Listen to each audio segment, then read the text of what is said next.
the Football Pod on Off the Ball in partnership with AIB, proud sponsors of the Football, Hurling and Camogie All-Ireland Club Championships.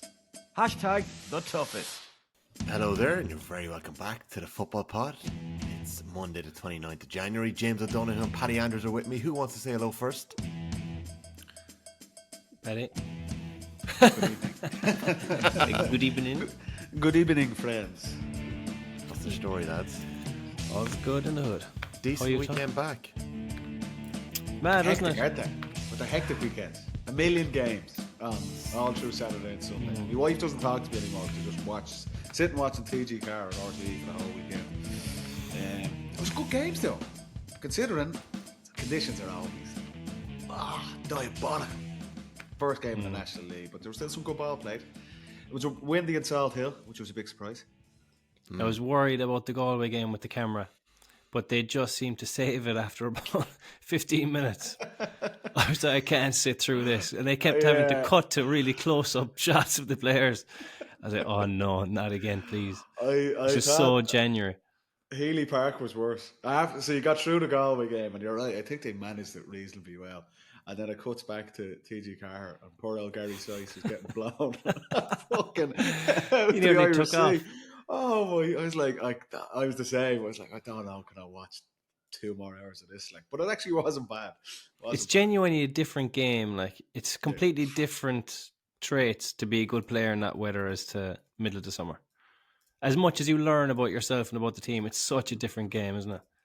It's all it's character building now. Like, whereas the summer, it's actually about, can you actually play football? Like, it's just you're back in the dressing room and they're saying, "That's money in the bank, lads. That's money in the bank." How many times you heard that? Like, it's 3-2 at half time. Money in the bank, baby. Did you have boys who were particularly good winter footballers? And then, you know, there's always good winter footballers. Like, yeah. And you need them. They're so important, because if you don't have them and you get dusted in every league game, it's very easy for it to go kind of, geez, how are we actually fixed here? When you could be fine, you just need to get over the line in a couple of results. do you think the dressing rooms that lose at the weekend, there's going to be many of them that are worrying or rattled, or are they kind of thinking, you know, we're in training blocks here, we know there's bigger things ahead?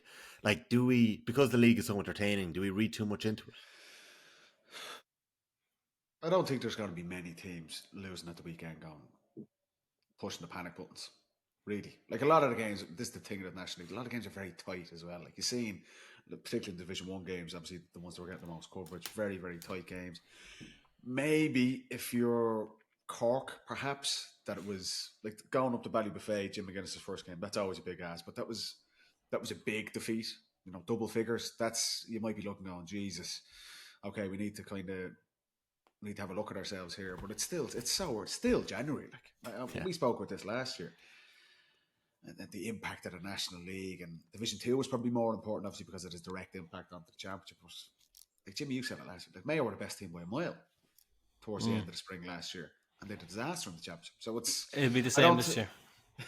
They're flying. They were impressive. They were flying. Now, Galway were very bad as well. Like, but if you're Porrick Joyce, you don't know what teams. There's so many players getting opportunities, younger players, and bar maybe Derry, who seem to have their full pack out. It's very rare for all the other counties that it's not really their championship 15, and you just don't know what work teams have done.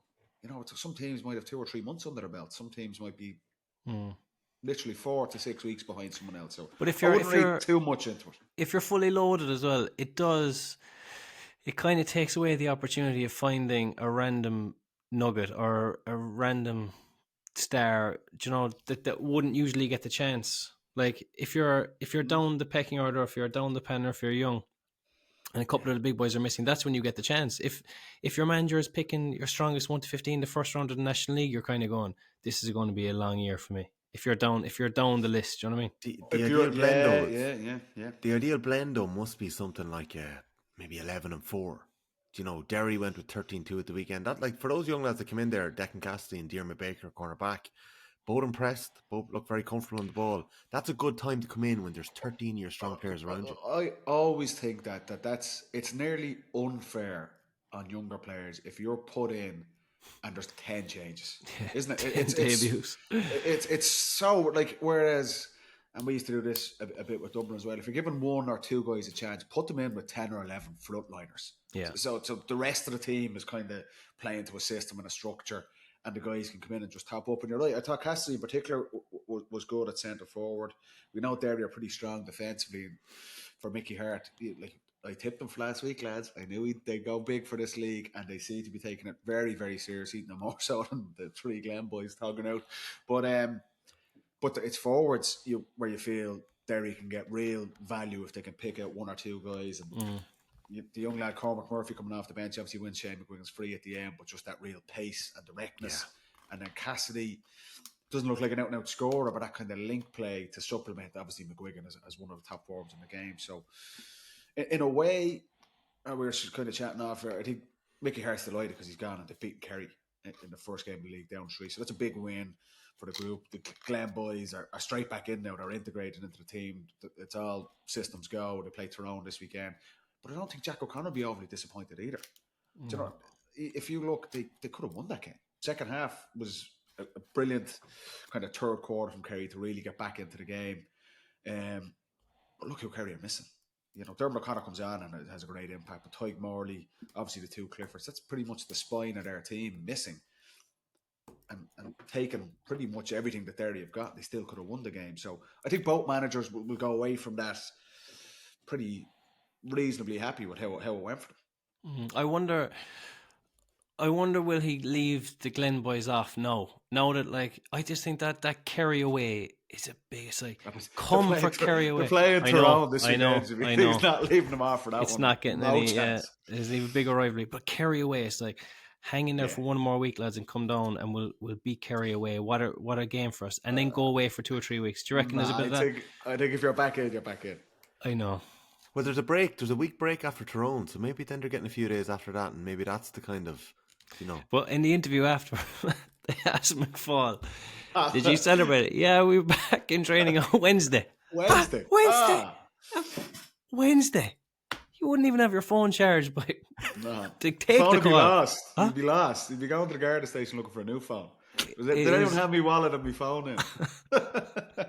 In fairness, it is unbelievable for him to do that. Like, but how would you think that? Do you think Mickey Hart's gone to them and said, "I want you this weekend," or do you think Mickey Hart has gone, "It's up to you guys," or do you think the lads have gone in and said, "We're mad"? Is Conor Glass captain? I think he said, "It's up to you," but there was a heavy hint. We want you. If it's up to you, well then he's a new manager. So Glass is the captain. McFall is kind of trying to get into the team. Ethan Doherty probably has a bit more. Like if you're McFall who's been on the fringes of the team, and the new manager comes to you and you get a text on Sunday night, you're only leaving Croker, you're about 6 points deep, and it's like, be great to see you next weekend. Like, what do you do? You like, you can't, can't wait, buzzing for a coach. So have you ever got a "it's up to you," Paddy? Yeah, a couple of times, and it's not really once that's said to you, it's you have to play because if you do anything, chance. if you do anything out the way, it's just thrown back in your face. Then after, 100%. Yeah, or like you so play petty. shit. It's you would have been all right if you didn't do that or whatever. So. Once it's said to you, you're in.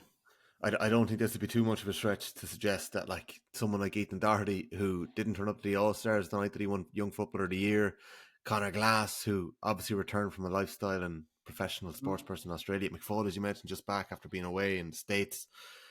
It wouldn't take much for those 3 boys to turn around and say, let's go on. It was kind of the let's reaction. Let's go on and win All-Ireland now.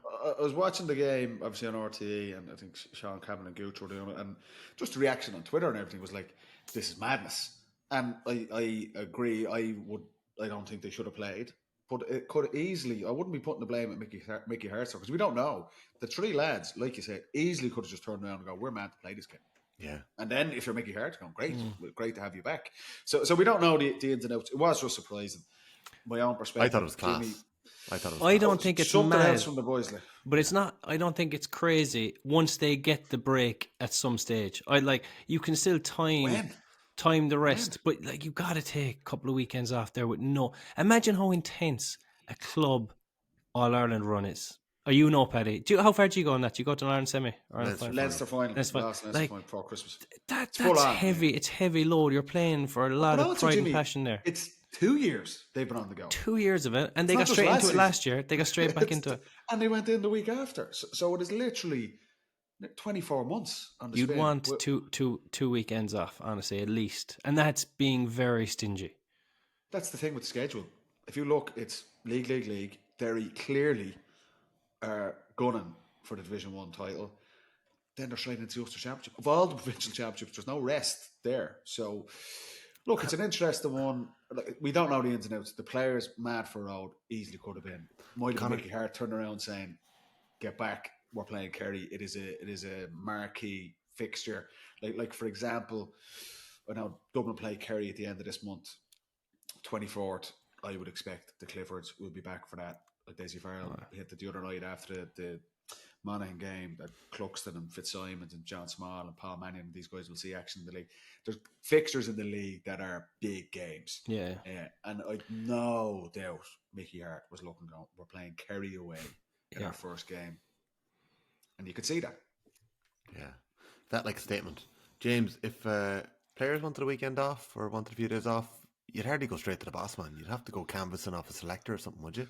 Is this just in general? But you wouldn't get without having won a club off. championship. Yeah. Can I have a couple of days off? Get the fuck. It's not Marcus Rashford in Belfast. Like. I did a week in Belfast, and then I'm sick. I'm feeling a bit sick. Wow, no, you don't look for time off training. And if there's fellas looking for time off, there's something wrong. There's something wrong. There is. But it's not like take as much time as you want. Good luck. Delete my number. Take 3 months. Never seen it again. Some of the other statement wins. That was a statement win from Derry. No doubt about it. Going down to Tralee in the first night, beating Kerry. Now, Kerry don't have the most amazing record first day out. Another team that has a pretty shocking record of the first day out in the league is Galway. They were beaten heavily by Mayo, 2-12 to 10 points. A late Kieran O'Connor penalty kind of putting the icing on there. Big win Saturday night for Monaghan. The Dubs are finding it so hard to get by Monaghan, no matter what team they have out. They haven't beat Monaghan since 2017 in the league. Outrageous. And Monaghan I was tearing it up that day. I remember it, yeah. I was lording it up in Clonus that day. Something else it was. Wow. It was. Well, as much as Dublin it looked quite good for Dublin. I thought they started well. Great goal for Costello. Great move. Yeah, a couple of great passes. Two foot passes. Lovely kick pass, and here we go. But Dublin defensively. But you know what? Do you know what's unreal, right? Do you know what we say about kick passing and how good it is to watch? A fella standing his man up and going at him is so good to watch as well. Are you talking about arguably better. McCaffrey? Well, I'm talking about O'Hanlon. O'Hanlon for Monaghan was brilliant.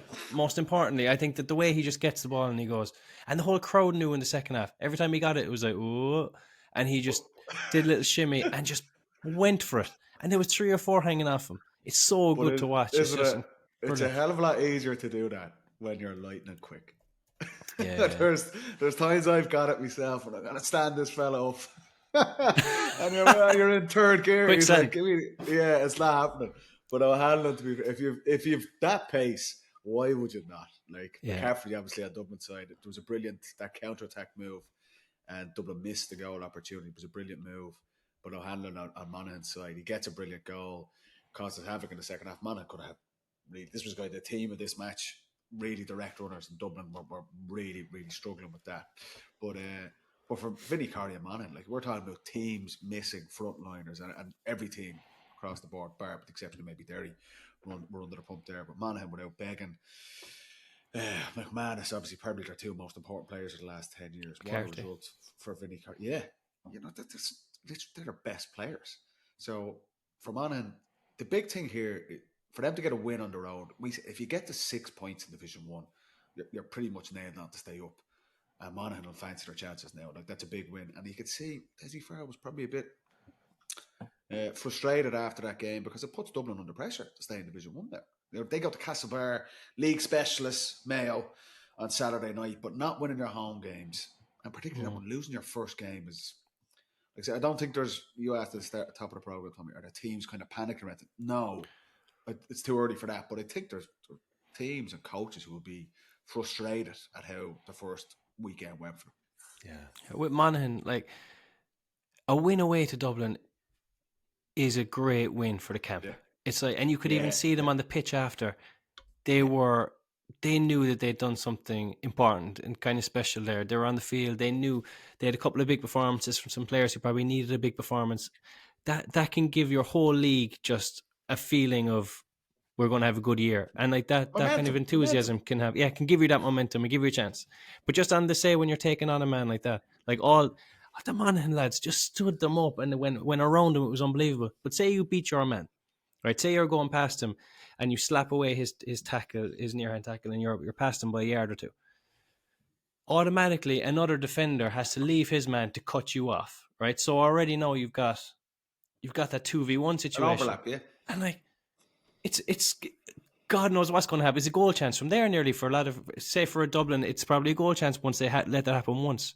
And like Monaghan just carved through for goal chances like that. But that's what Micheál Bannigan did. He took on Jack McCaffrey aggressively, out around 50 yards out. A little bit of space opens up and he pops that pass to O'Hanlon, who goes straight at it. Yeah. O'Hanlon was a basketball prodigy, lads, growing up. I don't know if you know that, but he was in around he's been a handful for us before, I must say. Yes, he likes playing Dublin. 19 in the league up in Cronus. He off came the bench. on. Yeah. But a couple of young Monaghan lads now. Pace like that is a handful for any team. Yeah. They've discovered a couple of forwards. Young McNulty coming off the bench has been flying at club level the last couple of years. Very young. Andrew Woods come off the bench, kick a point. Young Mooney came off the bench. There's some, like, Monaghan keep discovering talent there, and they seem to be ready to play inter-county football. They've good underage systems. They've a decent record underage, to be fair to them. Like, so. But say where they're taking on their men around half forward, right? 10 and 12. That position is often filled by maybe middle pace.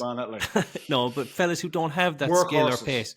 Yeah. I've been there. Whereas I've been that workhorse. 10 and 12 run the game. Like 10 and 12 can run the game. They used to. 10 and 12 can run the game. Look at every top team going through the years. If they have a good wing forward or two, they can run the game. Like you have to have players there who can impact it. No, I agree. You can have such an impact there, but they're coached to just maybe contest a kick out, run around, fill a space, and do 15k on the GPS. I have an observation from the weekend. Yeah, go for it. You may have picked up on this. What about when teams get that overlap? How many teams are butchering these goal chances? That's because they're dishing. They're dishing it. But yeah, and this is the thing. Stephen O'Brien gets the one, and is it Shawnee Shea at the back post he's trying to get it to? Yeah. And it's the decision making. Like Derry defend that well. They know exactly what he wants to do. Yeah. But there's a time then, and this is you get accused of being selfish. If the defender plays it well and is cutting out the pass, because Mayo had one in the first half, Ryan O'Shea, and he shifts it to Aidan O'Shea. If you shift that pass, and it's kind of behind, I think the best way to score that goal is for the other guy to get right to the back post, loop it up, and palm goal. Which is what Stephen O'Brien is trying to do. But Derry defend it so well, and if that's cut off, well, then Stephen O'Brien has to go himself. Dublin's goal chance, the brilliant move in the Owen Merchant doesn't commit the defender. Costello shifts it to Lorcan O'Dell, and the whole crowd knows he's got to cut on his right and have a shot. He misses it. Dublin miss another one in the second half. Khan does it brilliantly, does everything right, and Pascal just misses the fucking palm goal. But if you hand pass it to the guy who's standing waiting, and he's going to cut back in and try and have a shot, it's so rare that's going in. I know you hate it, Jimmy. The palm goal is the most effective one. It's the most horrible. Is there a chance it's had its day though? Because like you mentioned too there, Roscommon had a goal disallowed for a marginal square ball if he just gone himself. That wasn't a square ball, by the way. It wasn't. No, I thought that. I didn't think it was one at the end.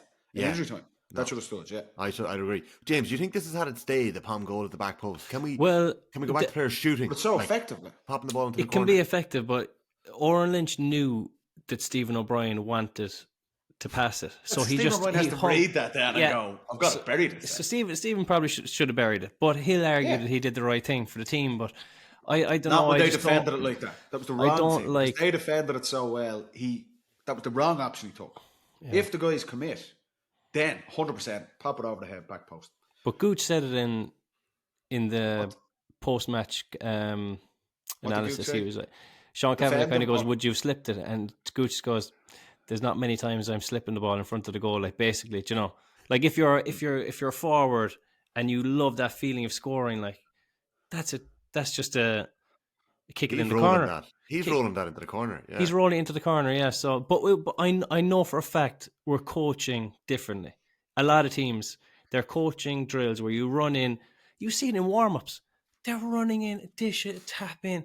I'm like, who's working in that situation? Like, But hold on, Jimmy. How many times are they missed? That's the point they're making. Nearly every game you watch, teams are getting this opportunity, 3-on-2 or a 2-on-1, and it's being butchered so many times. I think if the defenders come to you, slip it, Pam, goal. If they stand off and they're defending it well, which is what you'd be coached to do, then the guy in the ball has to make the play. He has to go for himself. but as well, right? When if I go for this, I'm selfish. Like, fuck that. You are selfish. You're a corner forward. He's selfish. I'd love to be called greedy all You're not day. selfish. Stephen O'Brien, he will look at that and he's driving home from Tralee and he's going, I should have buried that. He probably is. He's raging. He knows he's made a mistake there. But you know what? A small change is to make it more successful. If you are going through on goal, make it look to the goalie and the defender as if you're going on your own. And then if they then come to you, slip it. Oh, Whereas if you're kind of going in, but if you're going, but this fella's not committing to the defender. They're kind of going in waiting for the defender to make the decision for them. Dublin's first half goal chance, Murch can't wait to give the ball to Costello. And it's 3-on-1 nearly. And it's like, once that happens, I was like, this is not going to be a goal. You commit to the defender and then slip it to Costello. Costello slip it to Lorcan O'Dell. It palmed in, back post. On the Castlebar, the first half, the minute Ryan O'Donoghue passes that to Aidan O'Shea, I was like, this is not a goal. It was never was never going to be a goal. And it wasn't. You have to read it. But Ryan O'Donoghue in that situation, Paddy. Ryan O'Donoghue's in the middle of the goal, running very quickly, right? Yeah. With power and purpose. Yeah. But the Galway lads come into the middle of the goal. I'm thinking Aidan O'Shea just stand at the back at the edge of the square and Ryan O'Donoghue puts for a Pam goal. Like the pass to Aidan O'Shea has to catch it and try and cut back in his left. You just don't want Aidan O'Shea to have to take on a man after he collects it. Yeah, I know what you mean. But just really put it up into the air. No one's getting over him. He's going to bury it. But if in that situation, I would say if Ryan O'Donoghue pulled the trigger half a second earlier, when kind of pull the trigger an early shot, keeper's not ready, defender's not ready. But we are getting into a phase where we're taking the ball as close as possible to the goalie and then looking to give a dish off. And it's... Yeah. I just don't. You'll see it this weekend. You see it in nearly every game, and we'll see it this weekend. The opportunities, but it's just I'm surprised no one's kind of and there's no right or wrong. You need to wait and see how the defenders play it. But it's just amazing that these gilt edge opportunities are coming up, and teams are. It's so often they're not. They're butchering it. I think it would be great if it was gone. Mugsy did it best. Let on. You're going to pass that ball. Give it all. That's what Jimmy's saying. All the defense in the world, and you're never going to pass it. But just give it. And poor Patter Andrews jumps that way. Patter was the first guy. Patter wasn't the dummy. Who else jumped? Paul Casey. Paul Casey goes that way. Patter wasn't Patter was the guy who tackles him when he wins the ball. He didn't go for the dummy. Yes. Sorry. Okay. Patter would never have fallen for. Sorry, I'm going to defend my brother in that regard. What a goal! I told you I have that jersey, Mugsy. If you're listening, you can have it back. But it's just the intent that Mugsy gives those dummies. That's what pulls it off. Amazing goal. I think when you're that close to goal, it's easier said than done. But if you give it a bit of intent that you're going to slip it, do the right thing, and then you bury it, that's the way to go about it. Anyway, keep an eye out. Keep an eye. Yeah, very good goal from McLaughlin. Yeah. He was very good yesterday, and that's you asked, are there good winter players? His power and pace against the gale force wind and bodies back. That's what I thought. I thought Gavin White, one of his big strengths for Kerry, I thought he could have used that a lot more in the first half when Derry had loads of bodies back. But Owen McLaughlin, I thought, was very good for Mayo in that first half, giving them that platform. Paddy Durkin second half. Durkin and the two midfielders were lively with the legs as well. They had lots of legs, Mayo. Yeah, and they just every time they were pushed, they're penetrating that Galway defence. That's what you need against that when there's bodies back. It was a very good finish from Owen McLaughlin. He's a couple of bad misses himself in the past, but that was a great finish now.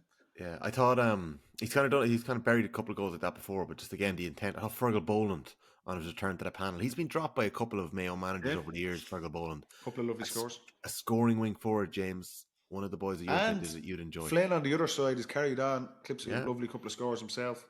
Yeah, they got 5 from play, I'd say, between them today, the two boys. Absolutely. So look at big first day for Mayo. They're playing the Dubs next week. We might talk about that on Thursday's pod. So we're going to have 2 pods every week here on the football pod. Thursdays are going to be for off the ball members. I'll post a little bit of detail around that after the pod up on Twitter, and you can check us out in the usual feeds on a Monday on YouTube and on podcast in the football pod. So that's the plan for 2024 and season 4. We mentioned Mayo there briefly.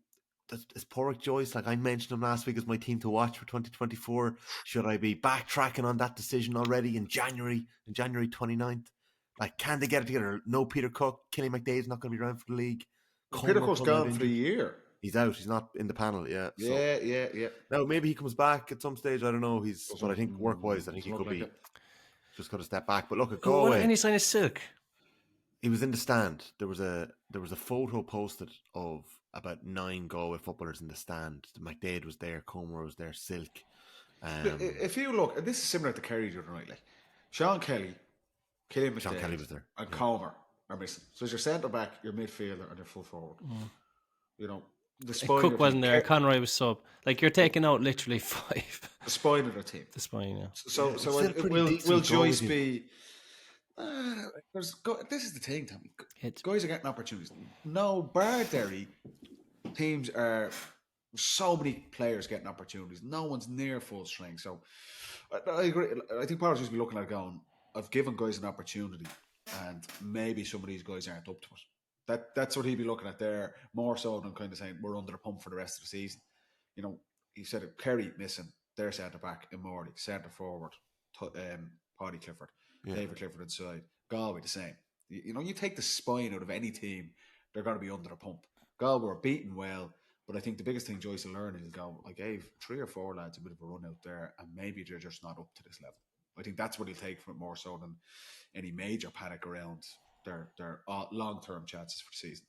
Yeah, for sure. Just go through some of the other results this weekend, and we might touch on 1 or 2 of these games. A few of them will go through on Thursday. We're looking ahead to the weekend again. You mentioned earlier on how tight the margins were in these games. So Kerry lost to Derry by a point. Dublin lost to Monaghan by a point. Mayo scored a late penalty and a late point to win by 12-10. That's an 8-point win. And Tyrone got by Roscommon by 3 points. A good performance from Tyrone. Yeah, impressive. Yeah, and I think we might talk about Tyrone on Thursday. When we look ahead to Derry Tyrone, which is going to be a cracker in Celtic Park on Sunday. Yeah, that's weekend, isn't there? It's going to be a smashing game. Yeah, absolutely. Derek Hanlon's performance. It's in Derry. Derek Hanlon was top class. Yeah, so we might come back to that because I'm looking for a player of the weekend as well.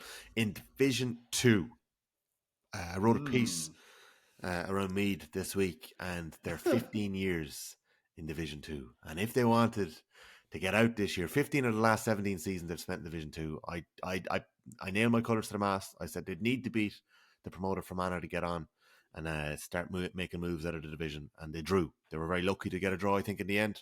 After the game, Colin O'Rourke was bemoaning the Sigerson Cup and the amount of players that he's missing and the fatigue that's set in around the Meath panel. It is a very young Meath team, but Fermanagh came down and were full value for a point, and it's going to go a long way towards them staying in the division this year if they can. Kildare. How many have they played Sigerson? I'll clock it up for you this week, and I'll give it to you later in the week, James. I think there's a fair few. There is a significant number of Meath footballers playing still actually deep into the competition, which is a good sign on one hand. But yeah, I think Meath only had a couple of scores the weekend. Dahi McGowan and Owen Frayn, 2 young players. But that's that. Kildare, very poor. Cavan, Raymond Galligan got a great start. 16 points to 12 win against Kildare. That was played in Carlow, so Kildare's home games this year in Network. Cullen Park, Armagh just about got over the line against Louth, a 1-point win. Conor Turbot flying again. Do you remember the form that fellow was in this time last year? He was out in outrageous form. But that's we're saying Armagh lost a lot of very, very tight league games in Division 1 last year, ended up getting relegated. That could be like Division 2 probably more important than Division 1 in terms of, I think so, teams looking to get back up and also avoid Tarleton Cup, but for McGeaney and Armagh to get that win, that's an important win for them. Yeah, they have to get back up. It's massive for them.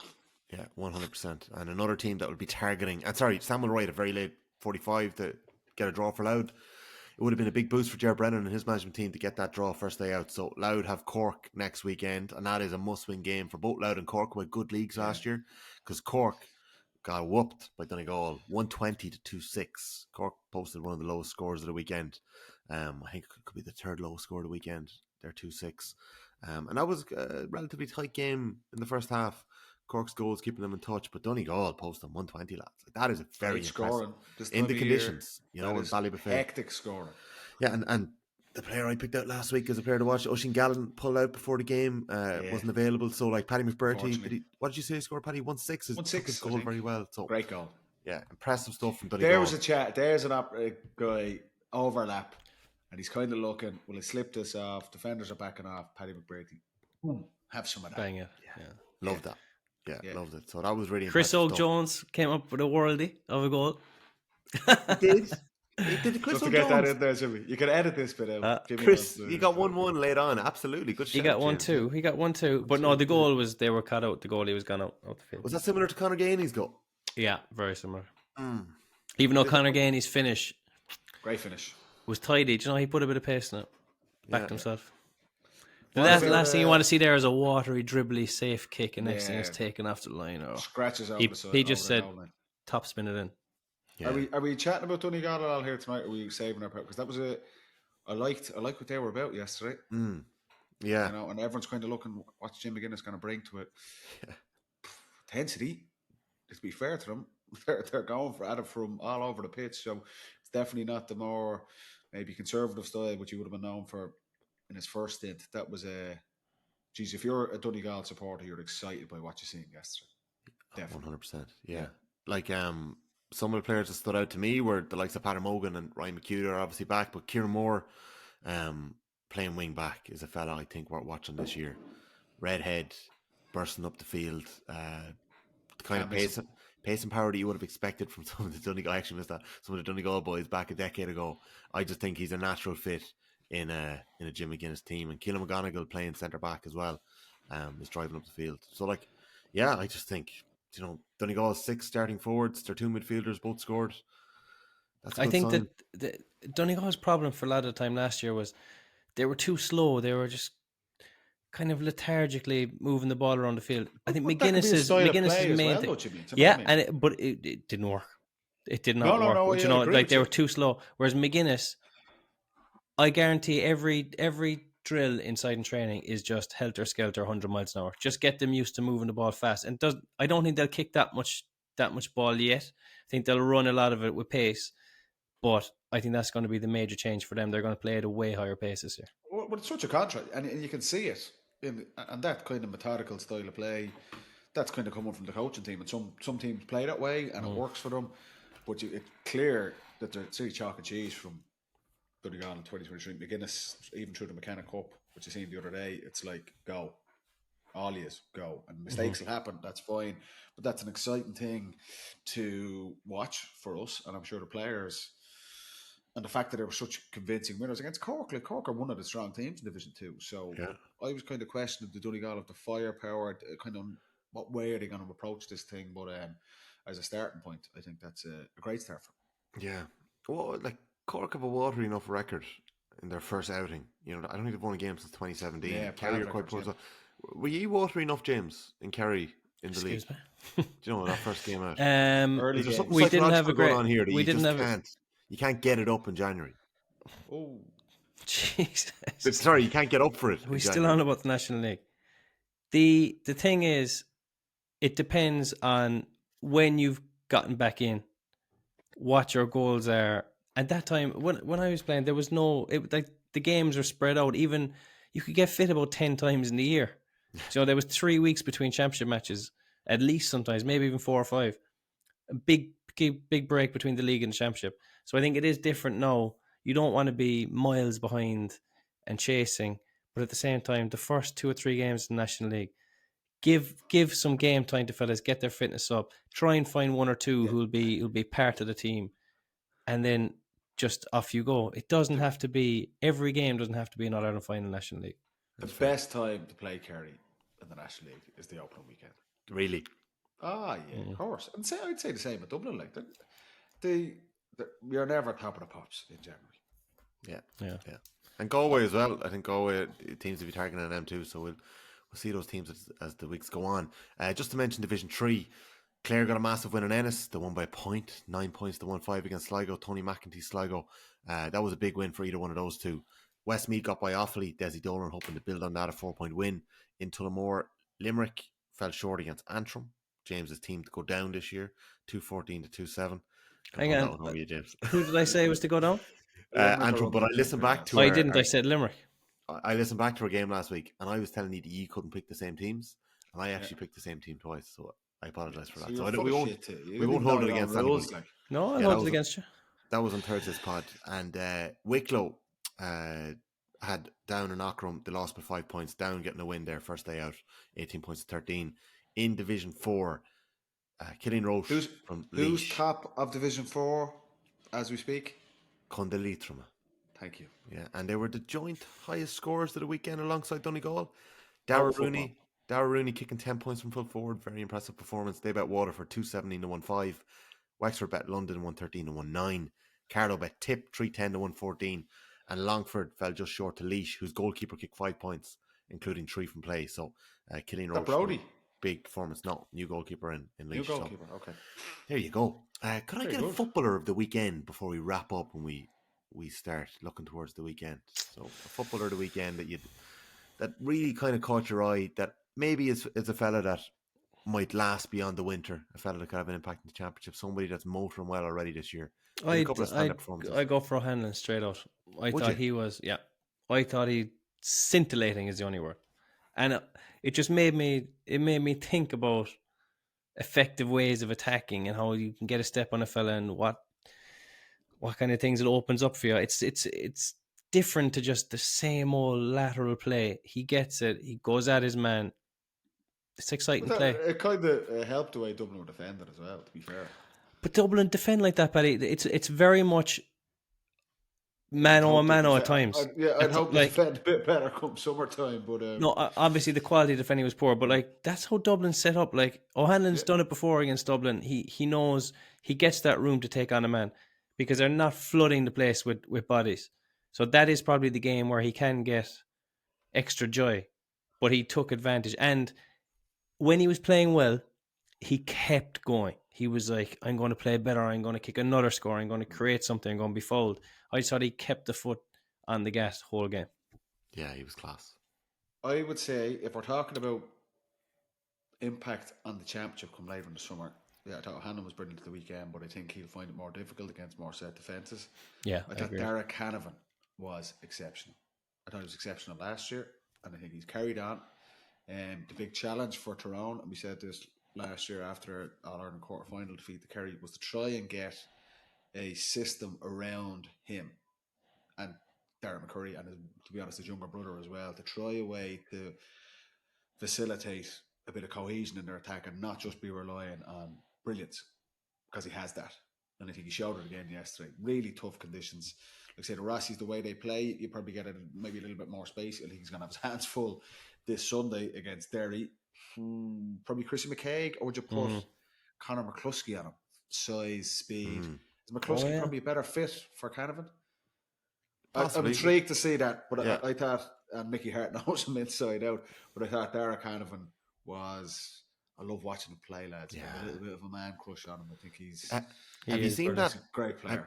Have you seen that YouTube highlight reel of Peter Canavan in the 90s? Oh, yeah, the scores. Yeah, and it's like a lot of them are club scores in rotten conditions, and he's getting battered and he's bouncing off the ground. Yeah.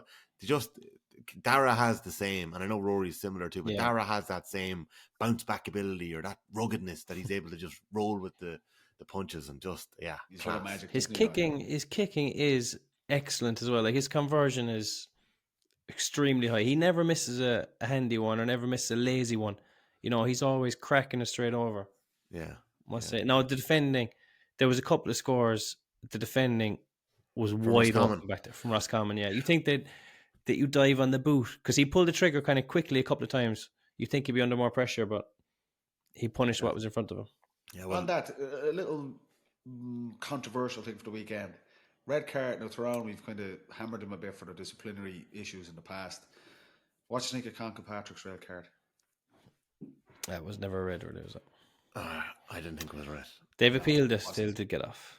Have they? Yeah, it was. And you know, I don't like those ones where you're kind of blindsiding the fella. We were talking about it last year where the player doesn't see and they're coming in to absolutely bury him. It's too dangerous. But I don't think that he's going in with his arms open to tackle him. I think Just- where it's the point of yellow contact at maybe. best. Yeah, I think the point of contact maybe. Yeah, because you know the ones where If you go in with your body and you're going in to mill him, whereas his hands, he actually hits him with his chest. He's going in with his hands open to tackle him. So, or even if you mistime it and you catch him in the head with a shoulder or something. But I think it was. I don't like that. That's what I'm talking about. If you're going into shoulder guy and he can't see you, and you catch him, I just think it's too dangerous. But Patrick's going with his arms open to actually tackle.